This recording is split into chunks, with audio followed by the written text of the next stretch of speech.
এ রাজ্যের প্রথম বিজেপি সরকারের প্রথম মন্ত্রিসভার বৈঠকেই বড় সিদ্ধান্ত।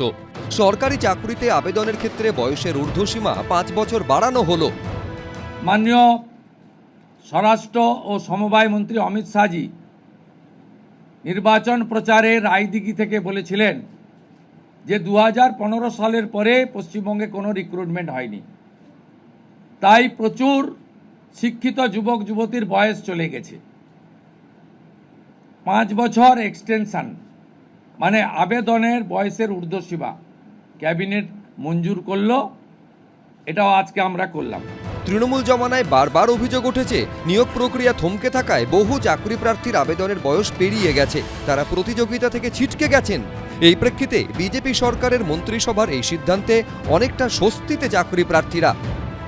মানুষকে দেওয়া প্রতিশ্রুতি অনুযায়ী একেবারে প্রথম মন্ত্রিসভার বৈঠক থেকেই আমরা দেখলাম যে একের পর এক সমস্ত প্রতিশ্রুতি পূরণ করা শুরু হলো। 5 বছরের বয়সের ছাড় দিয়ে তাদেরকে যখনই সরকারি চাকরির পরীক্ষার কোনো আবেদন বেরোবে সেই সুযোগটুকু অন্তত দিল।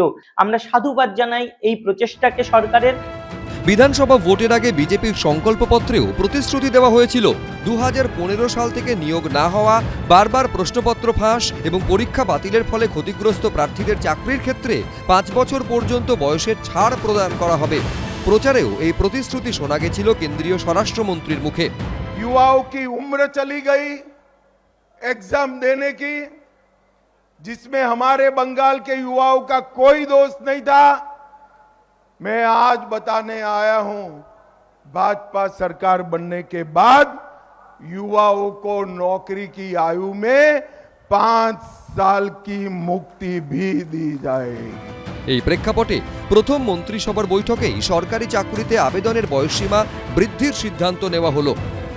চাকরির বয়সসীমা 5 বছর বৃদ্ধি করেছেন, এটা অবশ্যই খুব ভালো উদ্যোগ। সরকার প্রয়োজনে তদন্ত কমিটি বসাক, যারা অযোগ্য তাদেরকে চাকরি থেকে বরখাস্ত করুক এবং যারা যোগ্য তাদেরকে চাকরিতে ইনক্লুড করুক। স্কুল সার্ভিস কমিশনের পরীক্ষায় জেনারেল ক্যাটেগরিভুক্তদের ক্ষেত্রে এতদিন আবেদনের বয়সসীমা ছিল 40 বছর, সেই বয়সসীমা এবার বেড়ে হলো 45। এসএসসিতে সংরক্ষিতদের ক্ষেত্রে আবেদনের বয়সসীমা এতদিন ছিল 45, সেই ঊর্ধ্বসীমা এবার বেড়ে হলো 50। নতুন সরকারের এই সিদ্ধান্তকে সাধুবাদ জানিয়েছেন অন্যান্য পেশার সঙ্গে জড়িত তরুণ প্রজন্ম। আগের সরকারে আমরা কোনো সেরকমভাবে সরকারি চাকরির সুবিধা বা নিয়োগ সেরকমভাবে কিছুই পাইনি, কিন্তু এখন এই 5 বছর বাড়ানোতে এবং সেটা যদি ইমপ্লিমেন্টেশন হয় খুব তাড়াতাড়ি, তাহলে আমরা উপকৃত হব। মুখ্যমন্ত্রী সোমবার জানান 2015 সালের পর পশ্চিমবঙ্গে কোনো নিয়োগ হয়নি। এই পরিস্থিতিতে বহু শিক্ষিত যুবক যুবতীর আবেদনের বয়সসীমা পেরিয়ে গিয়েছে, সেই কথা মাথায় রেখেই এই সিদ্ধান্ত। কৃষ্ণেন্দু অধিকারী, অনির্বাণ বিশ্বাস, কমল কৃষ্ণ দে, এবিপি আনন্দ। এবিপি আনন্দ, এগিয়ে থাকে, এগিয়ে রাখে।